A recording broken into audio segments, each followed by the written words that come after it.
What's up, guys? So, y'all, since being unemployed,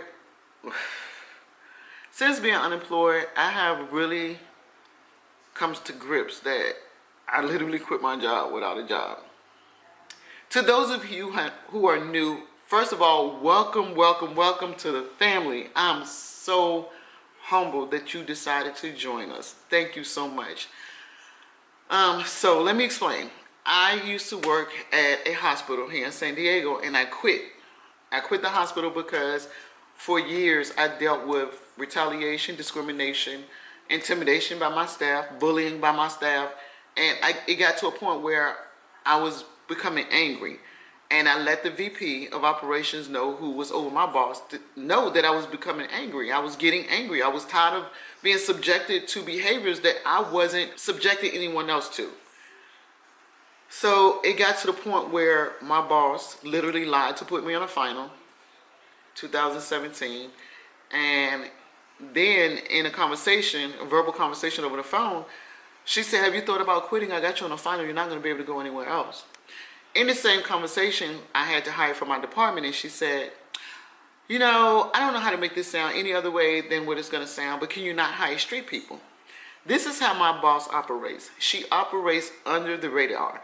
What that means is she'll verbally say something to you, but then when you go to confront her about it, she'll say, "I didn't say that. That's out of my character. I don't recall that."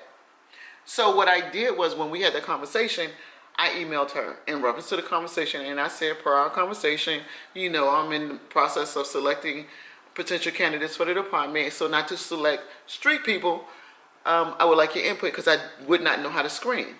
Then I followed up by saying, "Oh, and as for our conversation about me being on the final, yes, you are correct. You do have me on the final, and it may be difficult for me to go within the organization to find another position." Now, for those of you who don't know, I used to work for Sharp Healthcare here in San Diego. I emailed her this. I took the email to the director of HR. The director of HR said, "Oh, I'm a molar. Let's mold this over. Let's see." Nothing was ever done. The email went out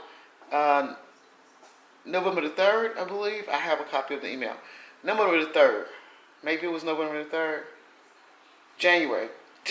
Between November and January, I have a copy of the email. Took it over to her. Nothing was done. Then I went on a stress leave because some things were going on in my personal life and in my professional life, and I was like, I can't balance the two. One of them going to make me snap, and I had to choose. So I came out because I felt if I stayed at work dealing with my boss and her behavior, I was going to snap and get fired. So I was like, okay, it's a lot building up. I'm dealing with this lady. One, I can choose. One, I can't. I can't choose my family because my family is my family. I can choose to deal with her. So I took a stress leave. Because of her behavior, I felt the need to step away from her. Well, while I was on the stress leave, she kept texting me, and I have the text messages. So she kept texting me for 2 weeks. I was on stress leave for 3 months. For 2 weeks out of those 3 months, the 2 beginning weeks, she continued to text me about work-related stuff, and I was answering her. They never paid me for that. I also brought that to the VP of Operations' attention. Nothing was ever done. So I said, you know what, they're not going to do anything. I returned from my stress leave. I told them, I said, look, I did an EOC inquiry. According to the screening, I may have a case. I told this to the VP of Operations. Now, normally when you go file for an EOC inquiry, seeing if you have a case, normally the employee will not tell the employer, look, I'm getting ready to see if I can sue y'all because what I'm subjected to. Normally that does not happen. That just does not happen. I'm in a meeting with him while my manager's out on leave, and I said, listen, against my better judgment, I'm going to tell you what's going on. I am starting to get burnt out because I'm becoming angry. I am angry because of this. I'm becoming emotional.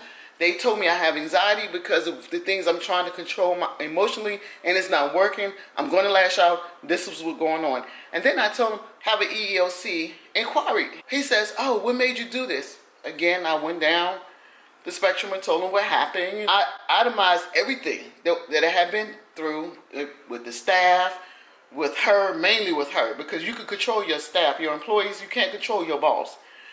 And I told him, I said, she lied to get me on the final. I appealed to you. Let it stand. I knew she was lying. Then she said, I got you on the final. You thought about quitting yet? So I'm telling him all of this stuff. He notifies the HR director. The HR director says, well, what do you want to do? Nothing is done. Mind you, I took them emails. I don't know how much investigation needs to be done when you have evidence. I provided concrete evidence. Her email, my email, to, from, to. Nothing was done. I told them I was angry, so I turned in a resignation letter. Now, this the thing. At the end of my resignation letter, I said, and I quote, I feel I have no other recourse but to resign due to the underlying unresolved issues with my direct manager. I feel as if she's attempting to facilitate a constructive termination. And I put it in my resignation letter. Gave it to him. 2-week resignation. I worked the whole 2 weeks. My last day there, the last 3 days there, she had returned from her leave. Now, at any time, I want y'all to pay attention to this. Anytime throughout that 2-week resignation, the VP of Operations, I want y'all to listen to the title, VP of Operations, Vice President of Operations could have said, let me realign this. You're not going to report to her. Everything would have been done. It would have been over. I would have been like, okay, I don't have to report to her, I'm good. However, he did not do that. And on the very last day, my very last day employed with Sharp Healthcare, with Sharp Grossmart, I was sitting in a meeting with her. I walked into the VP's office because we were doing an transitional plan, just itemizing everything that was going on, any projects I was working on, any outliers that and listed what was going on with them, just anything that was going on with the department. So I have a meeting with him. I got the text saying, this is when they want to meet with you. I open the door, she's sitting there. Wait a minute, hold up, roll it back, rewind. Did you not get the memo that I just gave my resignation letter? And in my resignation letter, it says, I'm quitting because of her. Because of the retaliation, because of the discrimination, because of her behavior. I'm quitting because of her. I told you I went to the EEOC because of her. And on my last day, I'm sitting in the office with her.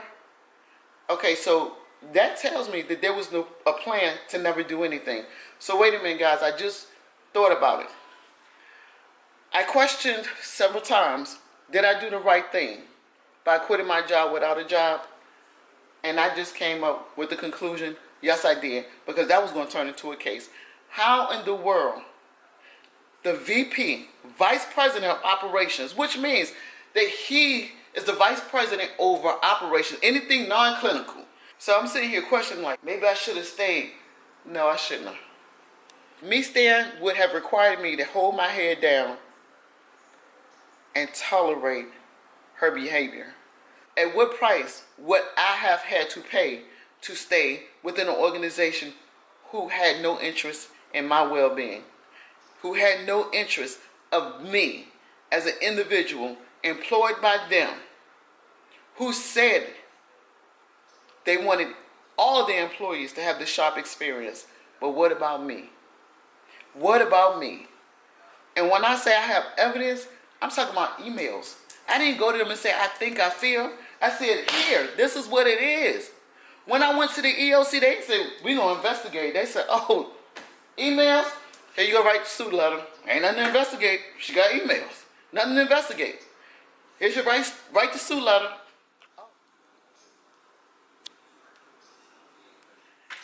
After I took them my evidence, let me show you what they said.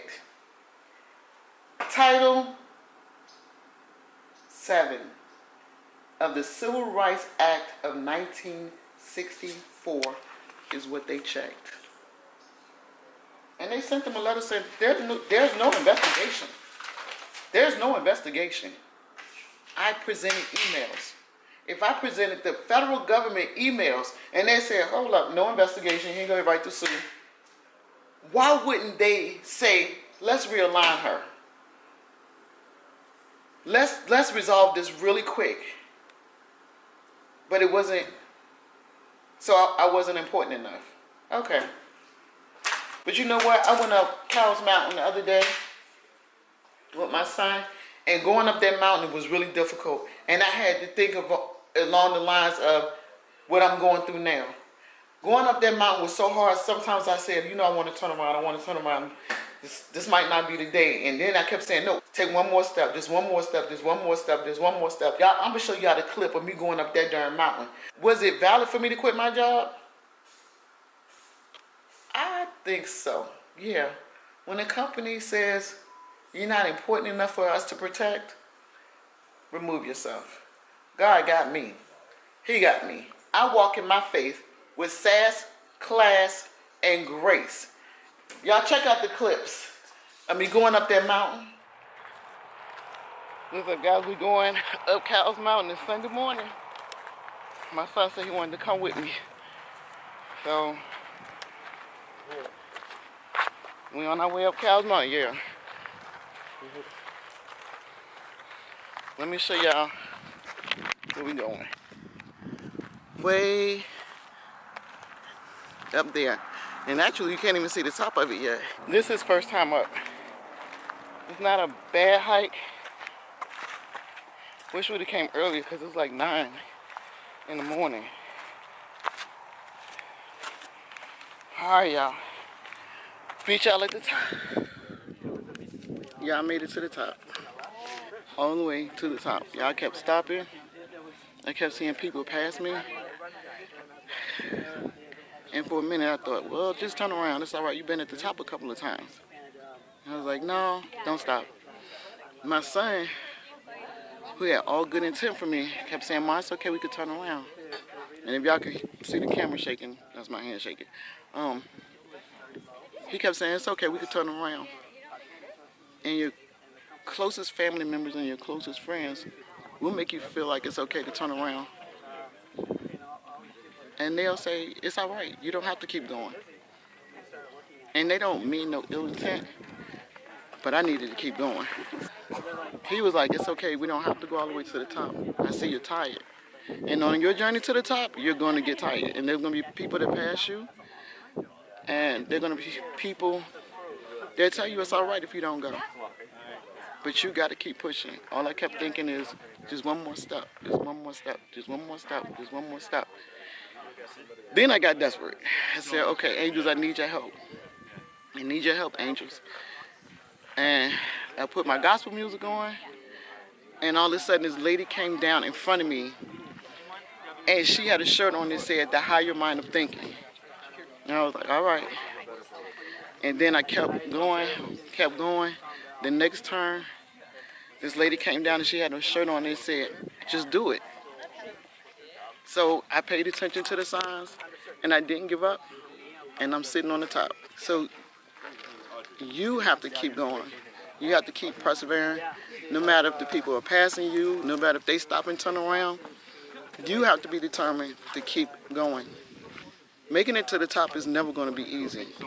It's never going to be easy. There's going to be those who can't make it to the top. So they're going to tell you it's okay if you don't make it to the top. Take a picture? No, it's a vlog. Oh, you got it? Yeah. So, I mean, I saw people pass me with babies and I was like, what the heck? But it was not. That was their journey and that was their load to carry. It wasn't mine. And I made it to the top. So let me show y'all where I'm at. It's gorgeous up here. And again, making it to the top is not easy. But it's well worth it. Beautiful up here. Did you put your hand on the sign? You gotta put your hand on the sign and take a picture and let everybody know you went to the top of Cow's Mountain. And that's the sign. Everybody takes the picture. But look at this view, y'all.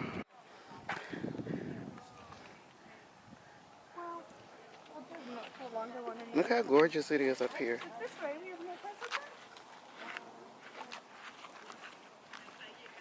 Oh my goodness.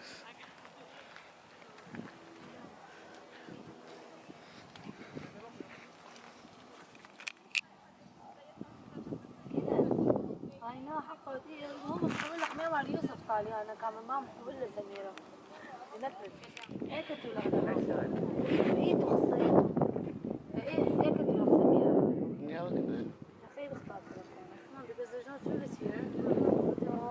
Look at my phone.